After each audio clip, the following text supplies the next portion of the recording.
Göyçayda iki qardaş qonşunun hərəkətlərindən xoşlanmayaraq ona 9 bıçaq zərbəsi indirib və ölümcül yaralayıb.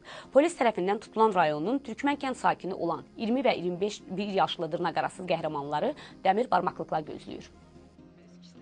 Göyçay rayonunda bıçaqlanma hadisəsi baş verib. Hadisə rayonun Türkmən kəndində qeydə alınıb. Adı çəkilən kəndin sakini 31 yaşlı Qəhrəmanov Zaur qonşu kənddən avtomobil evlərinə gəldiyi zaman qonşular 20 yaşlı Kənan İsayev və onun qardaşı 21 yaşlı Talih İsayev arasında mübahisə olub. Şəxsi münasibətlər zəminində baş verən dava isə bıçaqlanma ilə nəticələnib. Qardaşlar qonşusundan nə azına çox düz 9 bıçaq zərbəsi indirib. Bıçaqlanan şəxsin anasının sözlərinə görə indiyə kimi qonşular ilə aralarında heç bir ədavət olmayıb. Sadəcə mübahisə Zaur Qəhrəmanovun yolda maşınla yaratdığı tozun qardaşları qıcıqlandırması səbəbindən baş verib.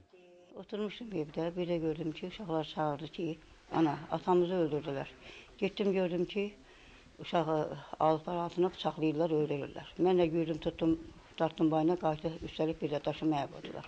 Gəlinimin üstünə düşdülər mənə. Bədəninin müxtəlif nahiyələrindən 9 bıçaq xəsarət alan Zaur Qəhrəmanov dərhal ağır vəziyyətdə Göyçay Mərkəzi rayon xəstəxanasına yerləşdirilib.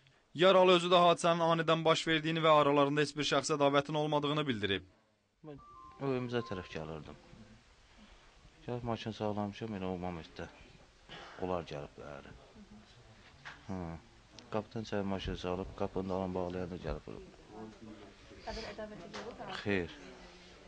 Həkimin sözlərinə görə xəsarət alan şəxsə ilkin tibbi yardım göstərilsə də, hazırda vəziyyəti orta ağır olaraq qalır. Xəstədə 9 bıçaq yarası aşkarlanmışdır. Onlardan 8-i kürək nahiyəsində, biri isə qasıq nahiyəsindədir. Yaraların maksimum dərinliyi 3,5 cm-dir.